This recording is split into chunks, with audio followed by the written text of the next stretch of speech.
Thank you, Madam Speaker.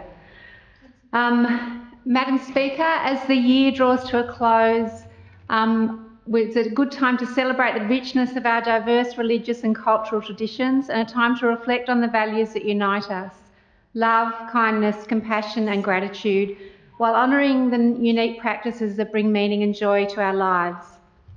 For those who observe Christmas, may this season of peace and goodwill fill your hearts with hope and joy.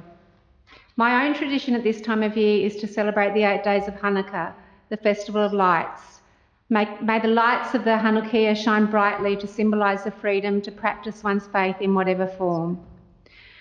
To our Muslim friends observing the sacred days of the year, may your faith and prayers bring you peace and blessings.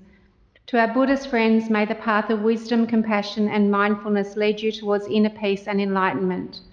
And to our Sikh friends, may the spirit of Seva, selfless service, humility and the teachings of the Gurus guide you towards a year filled with love, unity and compassion for all.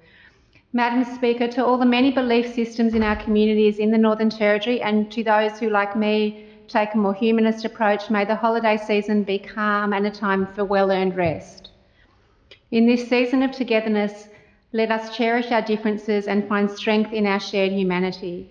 And here's to a new year filled with understanding, compassion and unity across all cultures and beliefs. Madam Speaker, I was elected on a platform of doing politics differently, of bringing community into our democracy, of working to make this truly into the people's house. I'd like to share with the Chamber some of how we have been doing that in Johnston. A month ago, I stood in this chamber for the first time and felt the great privilege and responsibility of what I was embarking on. My community, like so much of the Northern Territory, wanted change, and together we ran a campaign marked by hope, inclusion, positive values, respect, care and openness. We saw and heard the community's desire for not just change, but also connection, for being listened to and heard. And the outcome was that I was elected as the first independent for Johnston.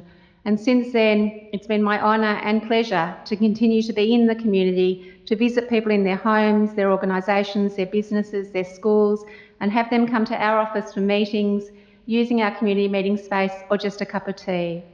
I've been setting up outside local shops in the suburbs in my electorate, which is a great opportunity to talk with people who can't get into an office during office hours or just want to chat, and also to continue my quest to find the best hot chips in Johnston. Spoiler alert, Alloa Indian Fish and Chips shop is the current winner. And my favourite day of the week, Sunday, where I'm at the wonderful Rapid Creek Market, so I can be where my constituents are and they know they can come to me. I'm also committed to find ways to bring people together so they can connect with each other to create the community they want. For me, this is part of our job as leaders, to create spaces where people can work together for change and we can support them in doing it. As part of this, last week in Johnston, we held our first town hall meeting. People came from across the electorate and spoke to me and each other about their concerns for their community, which included their disappointment with no underground power and their fears for this next cyclone season, the lack of funding for public schools, and the fact that there is no community space, indoor community space for people in my electorate to come together. They also talked about the strengths of and their love for our community and its resources. The inspiring jingly water gardens, the still wild and beautiful Gurrumbye Rapid Creek that runs through the middle of our electorate and is flowing clear and fast after the last few days' rains. The amazing fresh food from the markets, our community gardens and school gardens. But almost everyone said they'd come because they felt disillusioned with politics. They felt disheartened by the lack of consultation with community, by what they saw as the abuse of power that we see in politics in the NT, by the glaring risks of corruption posed by the Territory Coordinator, by human rights abuses allowed by the CLP lowering the age of criminal responsibility. And they came because they felt hopeful that there could be change and that we can find ways to do things better. People said to me that that means doing things better in the community so we can feel safe, connected and able to build the futures we want. And they also said it means our leaders doing things better, including here in this chamber. As a newly elected member, I've come into this chamber full of commitment and hope. It was great to be in Parliament School 6 weeks ago with all the other new members and talk about the resetting of the culture of Parliament.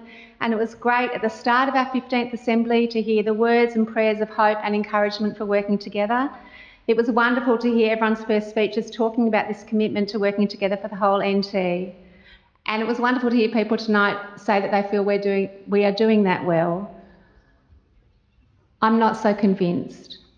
We're not enemies in this chamber. We're colleagues with a job to do. The rules and culture of this house are new to me. I'm learning them gradually. But if this was my house or my workplace, which it is, I'd be strongly objecting to some of the behaviour I see in this chamber. The election is over, but I've been keeping track of the number of times Labor and the CLP pay each other out and put each other down. And I've been watching the personal attacks and snide comments which I believe have no place in this room. We have such limited time in Parliament to do our important work. If even an hour of this limited time is spent paying each other out, how much is that costing the Northern Territory? What else could we be doing with that time? The people of the Northern Territory don't need to hear the CLP saying over and over again this is Labor's fault. You have no election to win. They don't need to hear people attacking others personally and calling out slurs. We've got a job to do. Come on, let's do it better. I think different views enrich us and strengthen our democracy. It's about how we work together with those differences. We saw yesterday a coming together of people across the chamber to create a motion, to change that motion and to support it together to affect the terrible issue of domestic violence. So we know we can do it. And we have so many shared issues across our electorates. In all of our electorates, people experience domestic violence, are experiencing poverty, are worried about safety, are concerned about the health of our environment and water, experience racism and discrimination, and the Territory depends on us to work well together. We need to do this to address the serious systemic issues our communities all face. This is what our community wants. We have shown we can work together on issues, and I look forward to continuing to do this and perhaps getting better at it in 2025. I want to come briefly to my wonderful electorate. We have amazing people, groups, organisations and schools, and I want to celebrate all of them.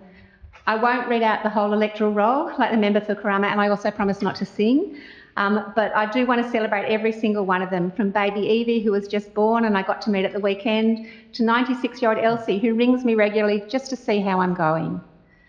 I love attending school events and assemblies, from the crazy hair day at Namaluk School, some therapeutic weeding at the amazing Allua School Farm, the Jingly Jiggle, Milner School's parent literacy program, Moyle Assembly, where we wish good morning in at least 15 different languages, Casuarina Senior College's beautiful graduation ceremony, and most recently I was privileged to present graduating students at Jingly Primary School with their graduation certificates, which was especially meaningful to me to watch these young future leaders take their steps into the future, as my own children did from Jingly quite some years ago now.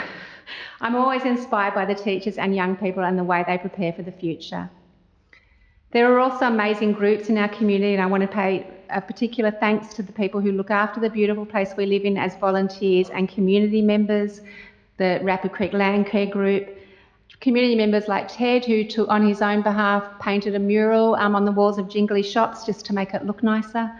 He said we don't need to wait for other people to come and fix things up for us. Christine and Noel from Haydale, who feed people when they're hungry, even when they have no money. Stan and Bill and John at the Greek Men's Club, who provided a place for lonely people to come together and welcomed me many months ago and continue to fuel me with great Greek coffee and a lot of advice about what they think needs to happen here. To Pam, who runs the seniors painting group every Tuesday. So lovely to hear the art, laughter and the art from this group each week. And Madam Speaker, I also want to note that I want to thank the many wonderful volunteers. I would have liked to say all their names, but I timed it and it was going to take me more than 5 minutes, so I won't, but they know who they are. To the incredible staff in this house, you're incredible, patient and wise. And to my colleagues in this chamber, thank you all for your commitment to a better Northern Territory. I'd like to make special mention of Yingi Aguyala, the member for Mulka, for his mentorship and leadership both inside and outside this chamber. Murray, I'm honoured to sit behind you in this chamber. And to my fellow new crossbench member, the member for Nightcliff, thank you for your courage and your commitment to your community. And Madam Speaker, thank you. You have a difficult job and bring great fortitude and steadiness to the role. I, for one, was sorry to lose you from the crossbench, but like everyone else in this chamber, I'm grateful you're in the Speaker role.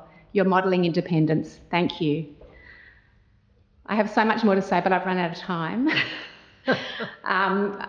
But to my family, to my staff, to everyone who allows me to be here and supports me in doing this, thank you. And one last thing to Johnny, who thought I'd never mention him in a speech. Hello, Johnny.